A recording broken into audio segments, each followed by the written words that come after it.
Hi friends, तो आज हम पढ़ने वाले हैं क्लास 8 साइंस का चैप्टर 15 जो कि है सम नेचुरल फेनोमेनास। तो या लेट्स स्टडी। क्लास 7th में हमने पढ़ा है विंड्स के बारे में, स्टॉर्म्स क्या होते हैं, साइक्लोन्स क्या होते हैं, इन सब के बारे में पढ़ा है। बट आपने आपने ये भी पढ़ा हुआ है कि जो साइक्लोन्स होते हैं वो कॉज कर सकते हैं बहुत सारे डैमेजेस हमारी ह्यूमन लाइफ में और हमारी प्रॉपर्टीज़ में। तो हमने ऐसे भी पढ़ा है कि जो हम प्रोटेक्ट कर सकते हैं, हमें हम लोग कैसे जो फिनोमिनाज होते हैं इनसे हम लोग कैसे प्रोटेक्शन कर सकते हैं, हम खुद को कैसे प्रोटेक्ट कर सकते हैं। तो इस चैप्टर में हम कुछ दो अदर अदर टाइप्स के डिस्ट्रक्टिव नेचुरल फिनोमिनाज जाने वाले हैं, जिसमें लाइटनिंग और अर्थक्वेक्स है। हम इसके बारे में स्टेप बाय स्टेप जानेंगे, मिनिमाइज करेंगे डिस्ट्रक्शंस जो कॉज होते हैं फिनोमिनाज से। सबसे पहले मैंने आपको बताया जैसे अर्थक्वेक, लाइटनिंग, ये सब से। तो मैं आपको लाइटनिंग से पहले से स्टार्टिंग से बताती हूँ। तो आपने देखा होगा कि कुछ मतलब जैसे स्पार्क्स होते हैं इलेक्ट्रिक पोल पे, जब वायर्स एकदम लूज आती है।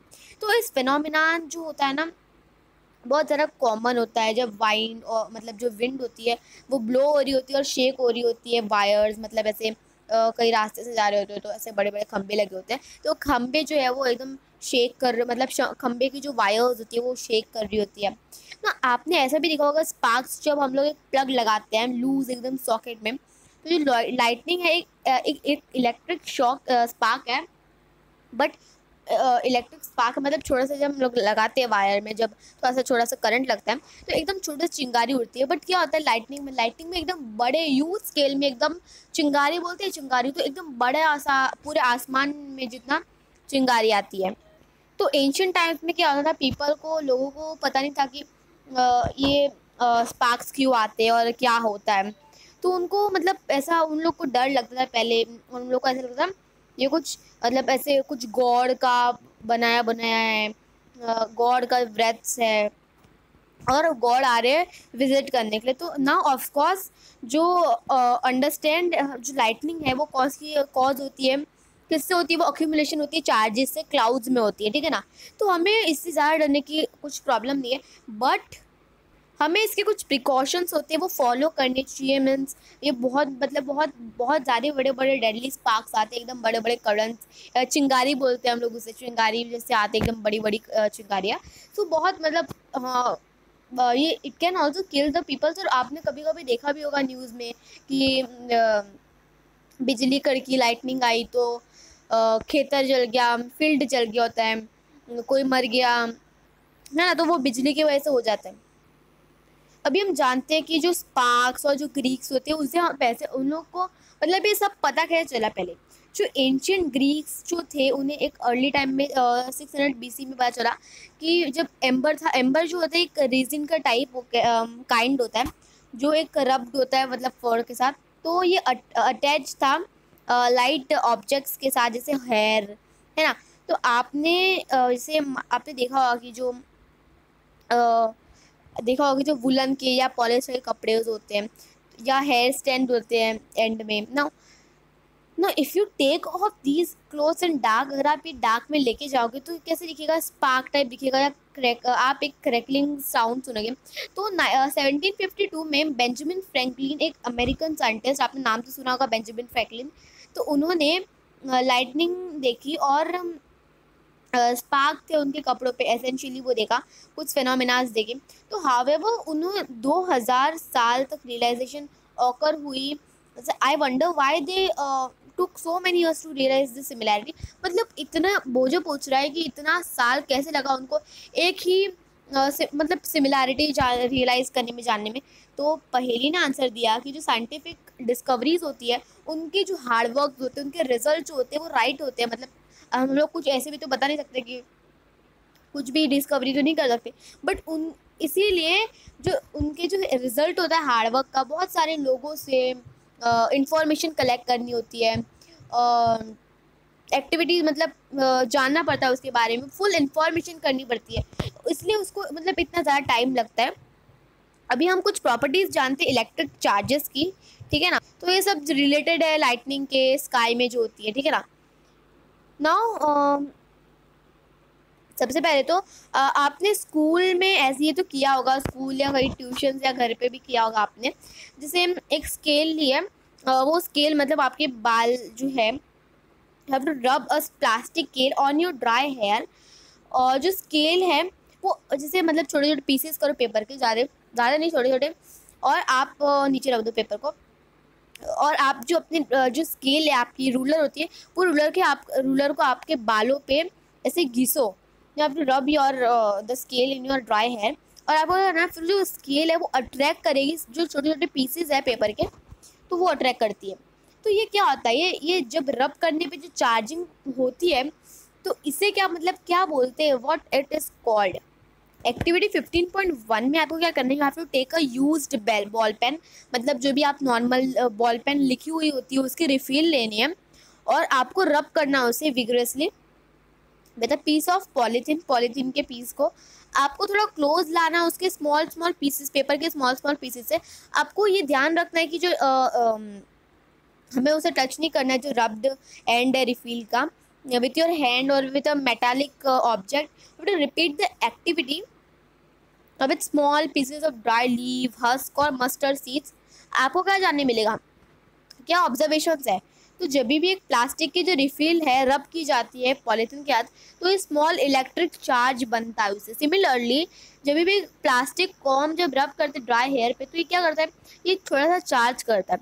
तो ये ऑब्जेक्ट्स को क्या बोलेंगे, चार्ज्ड ऑब्जेक्ट्स। जो भी ऑब्जेक्ट्स चार्ज्ड होते हैं मीन्स क्या होता है, इलेक्ट्रिक चार्ज होते हैं, तो उसे मतलब जो छोटे छोटे चार्जेस होते हैं तो उन्हें बोलेंगे चार्ज्ड ऑब्जेक्ट्स। इस प्रोसेस में क्या होता है ना, जो रिफिल की जो चार्जिंग हो रही है और जो प्लास्टिक कॉम पॉलीथीन और हेयर जो है ये चार्ज्ड है, ठीक है ना।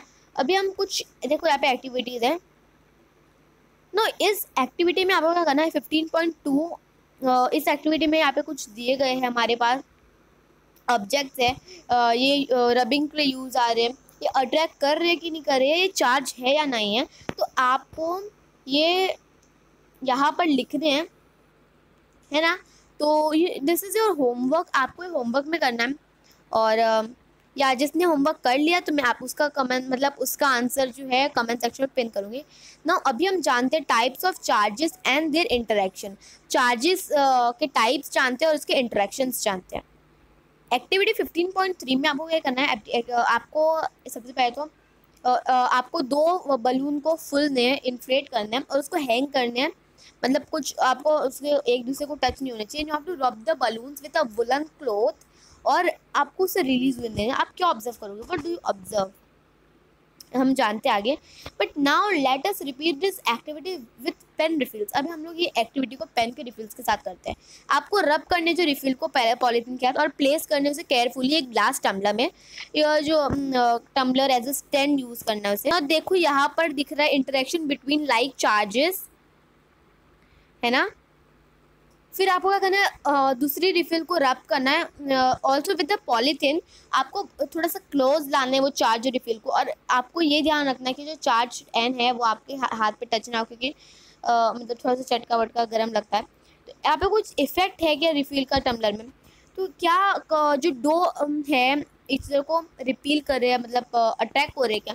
इस एक्टिविटी में क्या है ना, वो दोनों क्लोज आएंगे। जो चार्ज ऑब्जेक्ट जो होते हैं वो सेम मटेरियल के बने होते हैं, और जो होता है ना दो चार्ज ऑब्जेक्ट जो एक दूसरे के लिए मटेरियल्स के ऐसे क्लोज आते हैं वही। और बी वाले में क्या है, you have to rub the refill and places gently. आपको धीरे से रख लेना है जेंटली में ग्लास टम्बलर में। फिर क्या करना है, आपको एक इन्फ्लेटेड चार्ज बलून लाना है रिफिल के पास, और आप क्या ऑब्जर्व करोगे। नाउ हियर यू कैन सी जो अनलाइक चार्जेस है वो अट्रैक्ट करे ईच अदर को, ठीक है।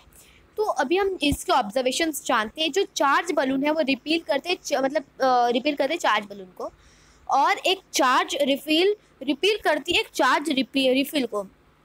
बट एक चार्ज बलून अट्रैक्ट करता है एक चार्ज रिफिल को, ठीक है। आपको समझ में आया इसके ऑब्जर्वेशंस। चार्ज बलून रिपील करेगा चार्ज बलून को, फिर चार्ज रिफिल करेगी रिपील चार्ज रिफिल को। बट जो चार्ज बलून है वो अट्रैक्ट करेगा चार्ज रिफिल को। समझ में आया इसके ऑब्जर्वेशंस, मैंने आपको अभी बताया।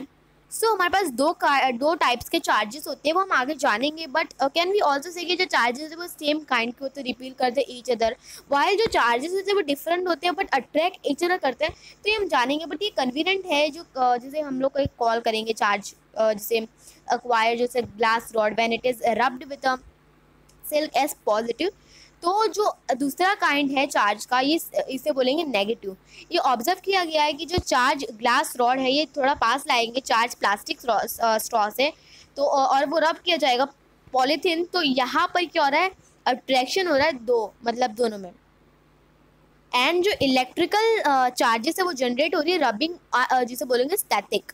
ये मूव नहीं होती खुद से, बट जो चार्जेस मूव होते हैं, खुद से मूव नहीं होते। जैसे ये जो है मतलब जैसे रब करने पे जो मटेरियल्स है ये मूव नहीं होते, बट जो चार्जेस है ये मूव होते हैं, ये कंस्टिट्यूट करते हैं इलेक्ट्रिक करंट। आपने पहले पढ़ा हुआ है कि जो इलेक्ट्रिक करंट के बारे में क्लास 6 में, जो करंट होता है वो सर्किट में होता है, जहाँ पर बल्ब ग्लो करता है, जो करंट होता है वो वायर हॉट बनाती है, ये nothing but it is motion of charges. अभी हम जानते हैं transfer of charge. Let's study this topic.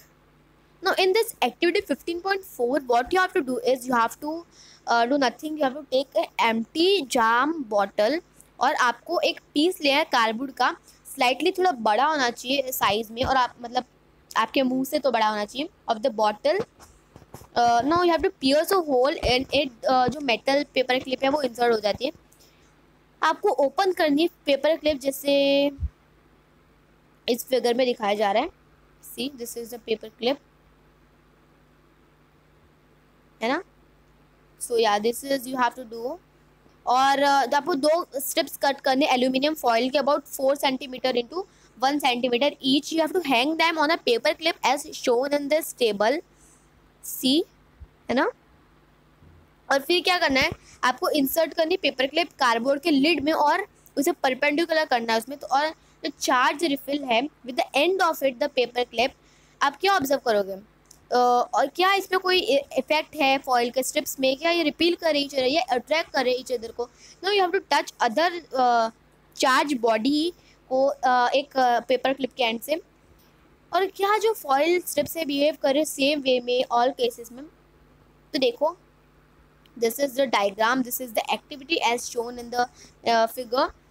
जो एल्यूमिनियम फॉइल के जो स्ट्रिप्स है वो रिसीव करेगी same charge from the charge refill through the paper clip. आपको रिमेंबर रखना है, आपको याद रखना है कि जो मेटल्स है गुड कंडक्टर्स है इलेक्ट्रिसिटी के, तो जो स्ट्रिप्स है ये कैरी कर ले सिमिलर रिपील और ईच अदर, तो ये एक वाइड ओपन कर रहा है। तो इस डिवाइस जो टेस्ट करता है कुछ अदर ऑब्जेक्ट जो कैरी कर रहे चार्ज या नहीं कर रहे चार्ज, तो इस डिवाइस को बोलेंगे electroscope. What is it called? This device is called electroscope. Electroscope is nothing but a device which detects which tests the object is carrying charge or not. So this is the definition, this is a simple छोटी सी definition that you can write and yeah, हमने देखा है कि जो electrical charge होते हैं वो transfer होते हैं चार्ज बॉडी से to another throughout the metal conductor. आपको एक एंड टच करना है off the paper clip gently, और आपको हैंड से मतलब, और आप क्या चेंज उसमें देखोगे फॉयल स्ट्रिप्स में ये कम बैक आ रहे हैं अपने, मतलब अपने वापस आ रहे हैं अपने ओरिजिनल स्टेट से। रिपीट करेंगे जो चार्जिंग है फॉयल के स्ट्रिप्स का, और टच आपको करना है पेपर क्लिप एवरी जो टाइम यू विल फाइंड की जो फॉयल की स्ट्रिप्स है कोलैप्स करेगी as soon as you touch the paper clip with your hand. इसमें क्या हो रहा है, जो रीज़न है फॉयल स्ट्रिप्स का लूज कर रहा है चार्ज को to the earth through the body, throughout the body. तो इसे जो इस बोल सकते हैं इस फॉयल स्ट्रिप्स को, इसे बोलेंगे डिस्चार्ज। तो इस प्रोसेस को ट्रांसफ़र करने वाली प्रोसेस को transferring of charge from a charged object to the earth is called earthing. What is called earthing? जो अर्थिंग है प्रोवाइड करते हैं बिल्डिंग्स, ये हम प्रोटेक्ट करती है electric shocks due to any leakage of the electrical current. अभी हम जानते हैं लाइटनिंग की स्टोरी। अभी ये पॉसिबल है, मतलब मैंने आपको लाइटनिंग बताई कि कैसे होती है। टर्म में जो चार्ज प्रोड्यूस होते हैं bye rubbing, no class 7th में आपने पढ़ा है कि जो डेवलपमेंट कैसे होता है थंडरस्टॉर्म का, और जो एयर करंट होते हैं वो अपवर्ड जाते हैं, मूव अपवर्ड होते हैं, वाइल द जो वाटर ड्रॉपलेट्स होते हैं वो डाउनवर्ड मूव होते हैं। तो ये जो मूवमेंट्स है, विगरस मूवमेंट्स है, कॉज करते हैं separation of charges by a process not yet completely understood. जो पॉजिटिव चार्जेस है वो कलेक्ट करेंगे near the upper edges of the clouds and the negative charges accumulate the lower edges. ठीक है, तो यहाँ पर एक एक्यूमुलेशन है पॉजिटिव चार्जेस का near the ground also, but जब भी जो मैग्नीट्यूड है एक्यूमुलेट कर रही चार्जेस को, ये बहुत लार्ज होती है, और जो एयर है बहुत नॉर्मली एक पुअर कंडक्टर है इलेक्ट्रिसिटी की, और ज़्यादा अवेलेबल नहीं होती है लॉन्गर टाइम तक, और ये रेजिस्ट नहीं करती उसके फ्लो को। तो जो नेगेटिव और पॉजिटिव जब मिट करते चार्जेस, तो ये इसमें क्या होता है, ये क्या प्रोड्यूस कर रहा है, स्ट्रीक्स और लाइट्स लाते हैं और साउंड। तो जैसे हमने स्ट्रीक्स देखी एज लाइटनिंग, जो प्रोसेस है इस प्रोसेस को बोलेंगे electric discharge. Now this you can see accumulation of charges leading to lightning. इस तरीके से लाइटनिंग होती है ना, काले बादल छा जाते हैं, एकदम लाइटनिंग आती है, बड़ी सी आवाज़ आती है। सो जो प्रोसेस है इलेक्ट्रिक डिस्चार्ज की जो ऑकर होती है बिटवीन टू और ज़्यादा क्लाउड्स, तो जो अर्थ और क्लाउड्स के बीच में जो हो रहा होता है उस टाइम पे, तो टुडे हमें इतना डरते तो है नहीं, हमें इतना डरने की ज़रूरत भी नहीं है, लाइक आवर एंसेस्टर डिड। हम लोग, हमारे पूर्वजों ने जितना डरा है, जितना हम लोग तो अभी डरते नहीं है, क्योंकि हमें पता है उसके बारे में कि lightning what is it and how does it happens. और साइंटिस्ट जो है वो एकदम हार्ड ट्राई कर रहे हैं इसको, इसके अंदर के जो केमिस्ट्री है, इसके अंदर की जो भी कुछ है उसे इम्प्रूव करने में, अंडरस्टैंड करने में। तो हावेवर जो लाइटनिंग है, एक स्ट्राइक जो है, जो हमारी लाइफ डिस्ट्रॉय कर सकती है, हमारी प्रॉपर्टीज़ है, हमारे मतलब प्रॉपर्टीज़ कैसे, हमारी कुछ फील्ड है, हमारी कुछ खेती है, तो वो खेती को जला सकती है पूरे। वो खेती में कुछ भी खाना पानी, मतलब खाना डाला हुआ है, फील्ड में कुछ भी खाना है, आम का पेड़ है या कुछ भी वीट के पूरे क्रॉप्स उगने में आए, तो वैसे लाइटनिंग आ गई तो लाइटनिंग पूरा जला देती है एंड ऑल। तो ऐसे लाइटनिंग की वजह से क्या क्या होता है, जो गरीब लोग होते हैं उनकी जो फील्ड की जो मेहनत होती है, वो मेहनत भी ऐसे ही चली जाती है कभी कभी। Necessary to measure to protect our self. No अभी हम जानते हैं लाइटनिंग की सेफ्टीज। लाइटनिंग और थंडरस्टॉर्म के लिए एक ओपन प्लेस जो होती है वो सेफ होती है। हियरिंग जो थंडर होती है, एक अलर्ट करता है, एक rush to a safer place. जब मतलब जैसे एक रश, एकदम जोर का हवा का झोंका आता है, एंड देन फिर लाइटनिंग आती है। After hearing the last thunder wait for some time before coming out of the safe place. जैसे आप कोई सेफ प्लेस में गए हो, तो जैसे उसके बाद आपने लास्ट टाइम सुना, आपने सोचा चलो अभी निकलती हूँ, और फिर लाइटनिंग आ गई तो फिर गए भाई। तो जैसे थोड़े टाइम के लिए रुको सेफ प्लेस में, एंड देन या so then come out and carefully finding a safe place. अब सेफ प्लेस कैसी सेफ प्लेस, अब कैसी मतलब कहाँ पर मिलेगी वो सेफ प्लेस? तो जैसे एक हाउस या एक बिल्डिंग एक हमारी सेफ प्लेस, हमारा खुद का घर, हमारा खुद का जो होम, स्वीट होम, वो स्वीट होम में आप रहो। बिल्डिंग है, अपार्टमेंट है, फ्लैट है, रो हाउस है, जहीं पे भी है, जहाँ पर भी है, वहाँ पर अपने घर पे ही रहो। तो इफ़ यू आर ट्रैवलिंग, अगर आप ट्रैवल कर रहे हो बाई कार या बस, अगर आप ट्रैवलिंग कर रहे हैं बाई कार और बस, मतलब कार में बस में बैठे हो, तो आप अंदर से सेफ हो। बाई विंडोज़ जो है, जैसे विंडोज़ और डोर्स आपको शट कर देने व्हीकल्स के, एंड खुले नहीं रखने।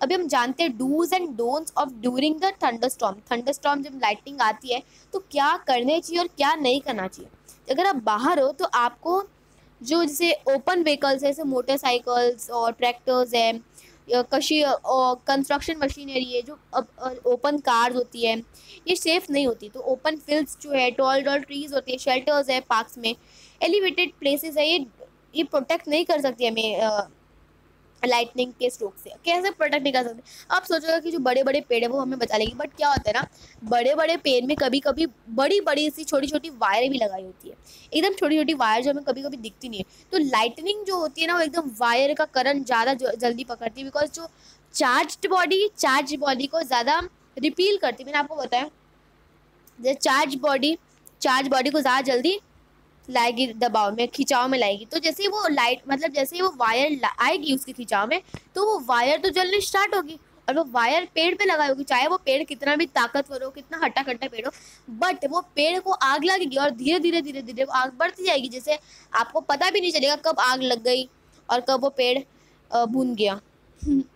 तो आपको जैसे कभी बारिश आई तो you should carry an umbrella is not at all good idea during thunderstorms.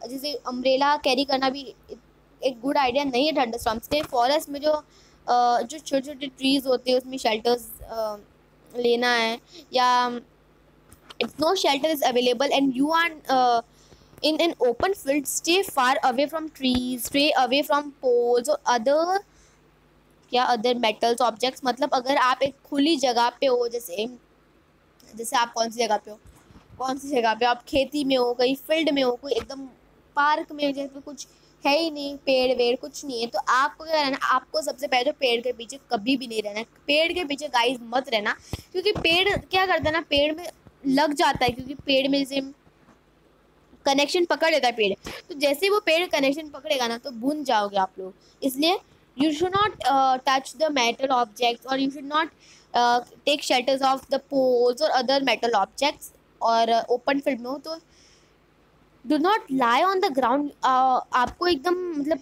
Ground में लाई नहीं करना कि आप ग्राउंड में लाई करोगे तो आप बच जाओगे। नो, यू इंस्टेड ऑफ आपको एक स्क्वाट ले लेना है। This is a safe position during lightning. अगर आप ऐसी वाली पोजीशन लोगी लाइटनिंग में तो it will be more safer than the lie on the ground and all the things. आपको अपने हैंड्स जो है अपने नीज पे रख देने हैं, और हेड जो है वो अपने जो सिर जो है वो अपने दोनों हाथों के बीच में घुसा लेना। तो ये पोजीशन, ये स्मॉलेस्ट टारगेट होता है स्ट्राक होने से, ये पोजीशन हमें बिल्कुल बचा लेगी। मतलब जैसे लाइटनिंग से तो अच्छी, मतलब पेड़ के पीछे छुपने से अच्छा ये वाला है। You can do like this position. और अभी अपने घर पे हो तो क्या कर सकते हैं आप, लाइटनिंग जो होती है वो टेलीफोन जो कॉर्ड्स होती है, इलेक्ट्रिक वायर्स होती है, मेटल पाइप्स होती है, तो क्या पता आपको पता है कि जो लाइटनिंग है एक इलेक्ट्रिक डिस्चार्ज है, जो थंडरस्टॉर्म के द्वारा क्या होता है ना, कॉन्टैक्ट जो होता है वो अवॉइड हो जाता है। It should be avoided. मतलब जैसे जब भी आप सोच रहे हो मैं घर पे हूँ, चार दीवारों के अंदर हूँ, बट क्या हो रहा है ना, जो कनेक्शन है तो भी आ रहा है कनेक्शन, तो क्या हो रहा है, जो मोबाइल फ़ोन्स हैं और कॉर्डलेस है, ये सब इसे सेफर जगह पे रख दो, कोई एक अंदर कहीं पे भी छुपा दो, या डू एनीथिंग। मतलब अपने पास मत रखो सबसे पहले तो mobile phones and all. However ये जैसे वाइज पर्सन को हमें ऐसा भी नहीं करना चाहिए कि मतलब जैसे कोई भी इंसान को, कोई भी वाइज पर्सन को हमें ऐसी इतनी चालाकी करेंगे कि इस पर्सन को, तो वो पर्सन थोड़ी बंद कर देगा।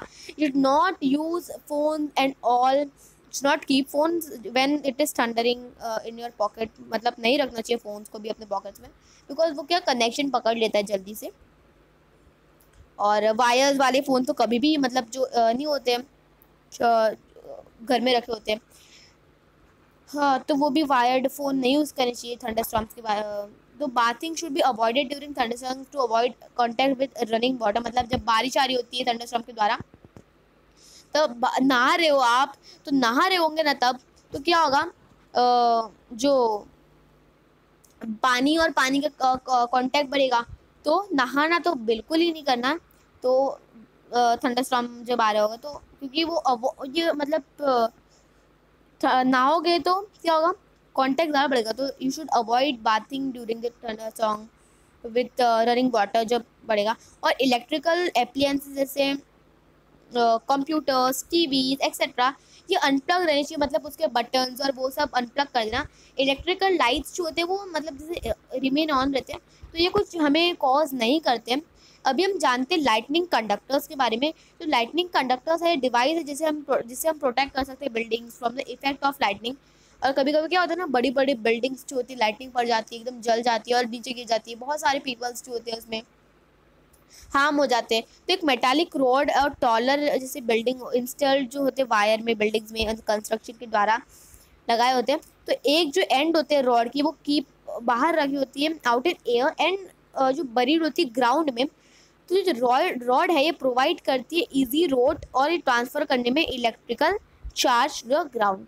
जो मेटल का कॉलम्स है ये यूज़ होता है during constructions, electrical wires, water pipes, buildings को प्रोटेक्ट करने में, but you don't have to touch them during thunderstorm. देखो क्या हो रहा है ना, ये लाइटनिंग कंडक्टर जो है बिल्डिंग्स में लगा दिए हो जाते हैं पहले से। देखो ये जो है ऐसे, ये पूरा कनेक्शन ऐसे लगाया होता है, ज़मीन तक लगाया होता है एक पूरा ये है ना। और यहाँ पे कॉपर की प्लेट है, देखो you can see this is a copper की प्लेट। कॉपर के प्लेट के अंदर ऊपर जो लगाया गया है वो, ठीक है ना। तो अभी हमने पढ़ लिया कुछ डूज एंड डोंट्स, फिर हमने पढ़ लिए हम फुल कुछ क्या कर सकते हैं हम लाइटनिंग में, लाइटनिंग कंडक्टर्स पढ़े हमने, फिर लाइटनिंग कैसे होती है लाइटनिंग की स्टोरी पढ़ी हमने। लाइटनिंग अगर आप बाहर हो, घर में हो, क्या करना चाहिए, आप एक सेफ प्लेस कैसे ढूंढ सकते हो, अगर आप कोई खाली जगह पे हो तो कैसे रह सकते हो, और लाइटनिंग होती कैसे है, लाइटनिंग मतलब जो चार्ज्ड बॉडी, इनचार्ज बॉडी, वो सब हमने पढ़ा लाइटनिंग के बारे में। अभी हम जानते हैं अर्थक्वेक के बारे में। अर्थक्वेक जो है अपने पहले से पढ़ा कि साइक्लोन्स के बारे में पढ़ा होगा। तो जो नेचुरल फेनोमिनाज होते हैं वो कॉज करते हैं large scale destructions human life और प्रॉपर्टी के। फॉर्चुनेटली ये जो फिनोमिना है ये प्रेडिक्ट किए जाते हैं कुछ सम एक्सटेंट, जो वेदर डिपार्टमेंट से वॉर्न किए जाते हैं as a thunderstorm developing in some areas. जब भी एक थंडरस्टॉर्म ऑकर करता है ऑलवेज ये पॉसिबिलिटी रहती है लाइटनिंग आए, साइक्लोन्स आए, है ना। साइक्लोन्स और जैसे साइक्लोन्स और लाइटनिंग उसके कंपनी में रहते कि हाँ तू जा और मैं तेरे पीछे आऊँगा। तो yes we get time to measure to protect our self from damage cause. इस फिनोमेना के टाइम पे हमें हम खुद को प्रोटेक्ट करने के लिए टाइम मिलता है। और हाँ गाइस, किस किसने अर्थक्वेक का मतलब अर्थक्वेक जो जब आया है तब आपने फील किया है? अगर आपने अर्थक्वेक आया और आपने फील किया, आप हिल रहे हो, तो आप मुझे कमेंट सेक्शन में ज़रूर बताना। मतलब जैसे अर्थक्वेक होता है मैं बताऊंगी आपको, बट अगर आपने फील किया, आपको पहले से पता है कि अर्थक्वेक क्या है, तो मुझे कमेंट सेक्शन में ज़रूर लेट मी ऑल्सो नो कि अगर आपने भी अर्थक्वेक फील किया है तो। और बहुत बड़े बड़े अर्थक्वेक्स आए भी है, मैं आपको बताती हूँ आगे, है ना। तो इसके आगे जो हावेवर एक नेचुरल फिनोमिना है ये, जो कभी भी कैसे भी प्रेडिक्ट किया जाए, मतलब कभी भी आ सकता है।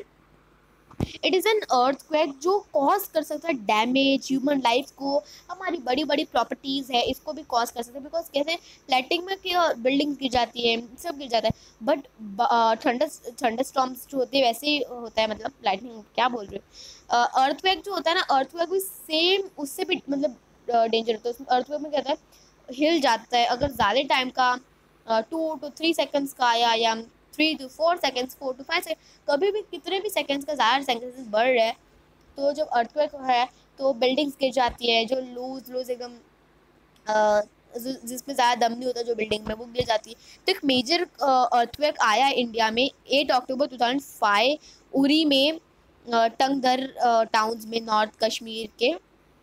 और यहाँ पर पहले भी मेजर अर्थक्वेक आया था। पहले कहाँ पर आया था, 26 जनवरी 2001 कहाँ पर आया था, गुजरात में आया था, भुज के डिस्ट्रिक्ट में। एंड या बहुत सारे क्या हुआ था, जो बहुत सारे क्या हो जाते हैं ना, डैमेजेस हो जाते हैं ह्यूमन लाइफ को, प्रॉपर्टीज़ को एंड ऑल।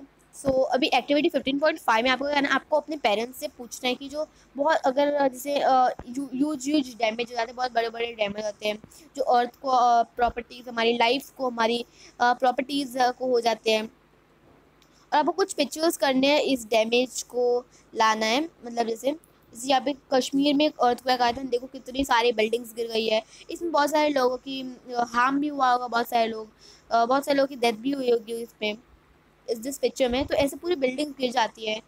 एंड ऑल तो इस अर्थक्वेक से जो मैगजीन्स और आपको इस दिन दिखा रहे हैं, एक शॉर्ट रिपोर्ट आती है सफरिंग जो पीपल अर्थक्वेक से होता है। तो अर्थक्वेक होता क्या है, जो अर्थक्वेक होता है ये अगर मतलब एकदम थोड़ा सा मिनिमाइज होता है, कैसे होता है मैं बताती हूँ। अर्थक्वेक होता है कि अर्थक्वेक एक सडन शेकिंग होता है जो ट्रेम्बल कर देता है पूरे अर्थ को, जो लास्ट करता है शॉर्ट टाइम तक, मतलब जैसे 15-20 मिनट या 1 घंटे तक तो रहता नहीं है वो अर्थक्वेक।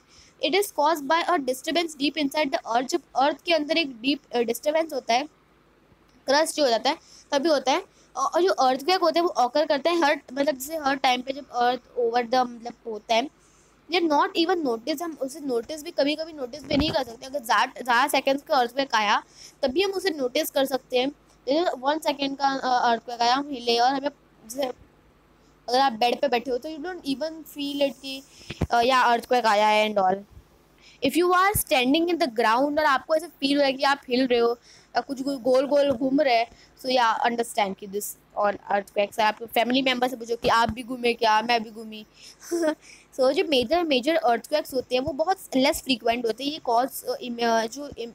कॉज कर सकते हैं इमेंस बिल्डिंग्स को डैमेज कर सकते हैं, ब्रिजेस, डैम्स और पीपल्स को भी डैमेज कर सकते हैं। अर्थक्वेक में ये भी हो सकता है जो डैम्स होते हैं वो फ्लो हो जाते हैं और बहुत दूर दूर तक पानी भर जाता है ना। तो बहुत बड़े बड़े लॉस होते हैं हमारी लाइफ्स को, प्रॉपर्टीज़ को, जो अर्थक्वेक से ही कॉज कर सकते हैं। फ्लड्स, लैंडस्लाइड्स, सुनामीज, मतलब अर्थक्वेक से सुनामीज भी आ सकती है। जो डैम्स होते हैं, ओशंस होते हैं, कभी कभी तो ओशन भी फ्लो हो जाते हैं, लैंडस्लाइड्स होते हैं, फ्लड्स भी आ सकते हैं ना, तो ये सब हो सकता है।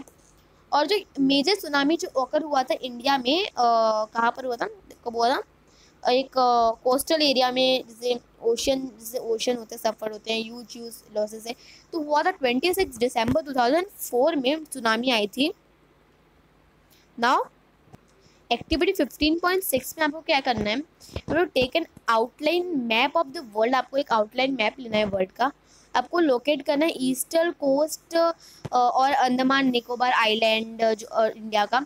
आपको मार्क करना है कुछ दूसरी countries around the Indian ocean, जो आप जो डैमेज, जैसे इंडियन ओशन को, जैसे जो जिस जगह पर डैमेज हुआ है अर्थ के ना, आपको कुछ कलेक्ट करने, कुछ उसके इंफॉर्मेशंस, और आप अपने फैमिलीज मेम्बर से पूछ सकते हो, अपने पेरेंट्स, अपने एल्डर्स, अपने नेबरहुड, अपने किसी से भी पूछ सकते हो आप, ठीक है ना। What could cause the disturbance inside the earth, कैसे जो हमारे अर्थ के अंदर डिस्टर्बेंस होता है और अर्थक्वेक कॉज होता है। तो जैसे जो ट्रेमर्स होते हैं वो कॉज होते हैं disturbance deep inside the earth और अपर मोस्ट लेयर अर्थ के, जो जिसे बोले क्रस्ट।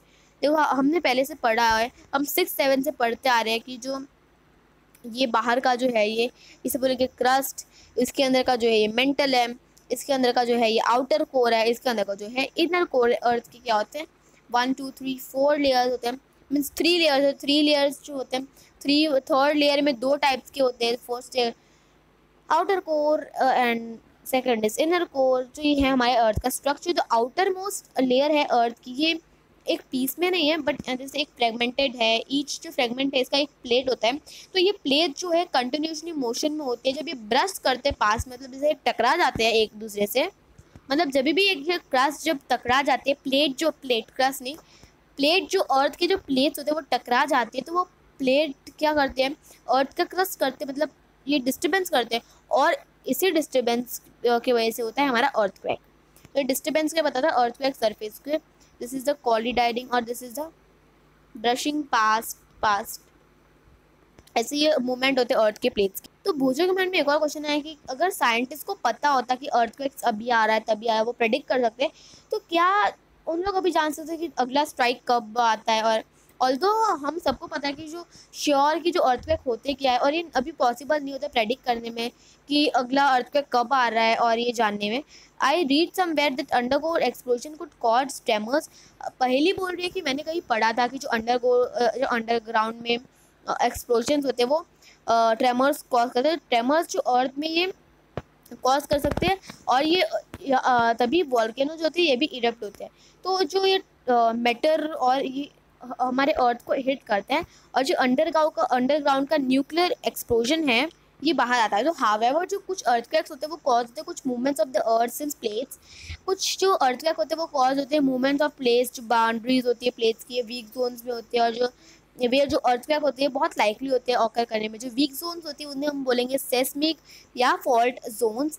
इंडिया में जो बहुत सारे एरियाज में ट्रीटन है, कश्मीर, वेस्टर्न और सेंट्रल हिमालयाज, और जो अर्थ है जो होल है नॉर्थ और east, run of Kutch, Rajasthan और इंडो गेटिक प्लेन, कुछ एरिया जैसे साउथ इंडिया जैसे वो डेंजर जोन में है। तो power of an earthquake is expressed in terms of a magnitude और स्केल, जिसे बोल सकते हैं रिक्टर स्केल। जो रियली डिस्ट्रक्टिव होते हैं अर्थक्वेक, जो मैग्नीट्यूड जैसे हायर होते हैं 7 ऑन द रिचर स्केल, तो दोनों कश्मीर और भुज अर्थक्वेक जो होते हैं उनका ज़्यादा है मैग्नीट्यूड देन 7.5। नाउ जो ट्रेमर्स होते हैं ये प्रोड्यूस करते हैं wave surface of the earth में। इन वेव्स को जो सेस्मिक वेव्स है, ये जो वेव्स ये रिकॉर्ड किया जाता है कुछ इंस्ट्रक्टल इंस्ट्रूमेंट से, इसे बोलेंगे seismograph.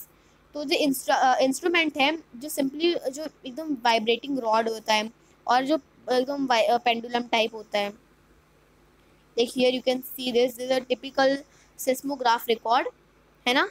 This is the map of the earthquake, how the earthquake comes. This is the epicenter, this is the seismic waves, this is the earth surface and this is the focus of this. तो ये बहुत सारे अलग अलग scales decibel, जो एक दूसरा example है उसका। रिचर स्केल एक लीनियर नहीं होता, इसका मतलब जो अर्थक्वेक होता है एक मैग्नीट्यूड होता है जो 6 से ज़्यादा नहीं होता, half then destructive energy of the earthquake of magnitude 4। In fact increase होता है 2 इन द मैग्नीट्यूड, सो ये 2 times more 1000 times more destructive होते हैं एनर्जी। देयरफॉर जो अर्थक्वेक है मैग्नीट्यूड का 6 और 1000 टाइम्स ज़्यादा होता है डिस्ट्रक्टिव एनर्जी देना।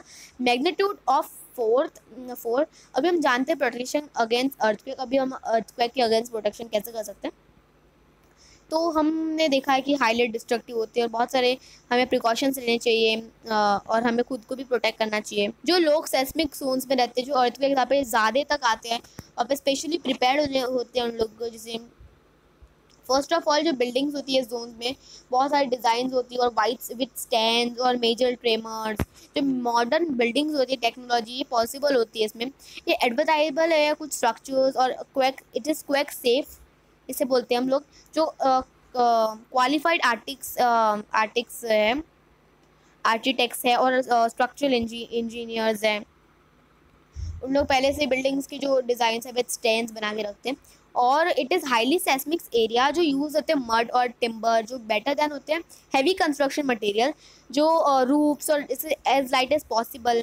इन केस जो स्ट्रक्चर होते हैं वो फॉल होते हैं तो इसमें इतना ज़्यादा हैवी डैमेज नहीं होगा। It is better than the cup words and shelves are fixed to the wall so that they do not fall easily. Be careful, जिसे आपको ध्यान रखना है कि जब भी जो हैंग वॉल, जो क्लोक्स है, फोटो फ्रेम्स है, वाटर हीटर्स है, एक्सेट्रा एक्सेट्रा, ये अर्थक्वेक के टाइम पे मतलब जैसे गिरे ना और ये कोई मतलब लोगों के ऊपर गिरना चाहे और कुछ, they do not cause anything to the peoples. So since जो कुछ बिल्डिंग्स होती है वो कैच करती है fire due to the earthquake, और इट इज़ नेसेसरी जो सारी बिल्डिंग्स होती हैं वो स्पेशली टॉल्स होती है और फायर फाइटिंग इक्विपमेंट उनमें रहने ही चाहिए। तो सेंट्रल बिल्डिंग रिसर्च इंस्टीट्यूट रुके उन लोगों ने डेवलप किया know how the quick resist houses. अगर आप घर पे हो तो आपको शेल्टर लेना चाहिए, टेबल, या आपको जो शेकिंग की जो स्टॉप्स रहती है, कुछ भी पिक्चर है या कुछ भी बोर्ड लगाए तो उससे दूर रहना चाहिए। और टेबल के नीचे आप छुप सकते हो, बड़ा सा टेबल है। आपको कुछ टॉल या बड़े बड़े हैवी ऑब्जेक्ट्स जो है उन घर में लगाए हुए होते हैं तो उनसे दूर रहने हैं। अगर या आप बेड पे हो तो आपको उठना नहीं चाहिए, आपको अपना हेड एक पिलो से ढक लेना चाहिए। अगर आप बाहर हो तो what you can do is you have to find a clear spot और जो बिल्डिंग्स और ट्रीज से दूर हो, ओवरहेड और पावर लाइन्स भी नहीं होने चाहिए ग्राउंड में। अगर आप कार में या बस में हो तो आपको बाहर नहीं आना है, आपको ड्राइवर को जो है उसे बोलना है कि थोड़ा स्लो ड्राइव करे भाई, क्योंकि इट इज़ हार्मफुल। और ये इट इज़ नॉट मतलब किसी को भी बाहर को कोई भी पीपल को बाहर आने नहीं देना, क्योंकि it is very harmful and it can cause very harmful, because जो अर्थक्वेक जो पेड़ होते हैं उनके नीचे जो पेड़ गिर सकते हैं अर्थक्वेक में। सो फ्रेंड्स हमारा वीडियो ख़त्म होता है यहाँ पे। कुछ हमारे नेचुरल फेनोमेना पड़े, जैसे लाइटनिंग पड़ी, लाइटनिंग के सारे डूज एंड डोज, और मतलब थंडर्स बोल रही हूँ मैं, थंडर्स टॉम्स बोल रही हूँ मैं। अर्थक्वेक्स में हमने डूज और डोन्स पढ़े, सब पढ़ा हमने इस चैप्टर में अर्थक्वेक और लाइटनिंग के बारे में।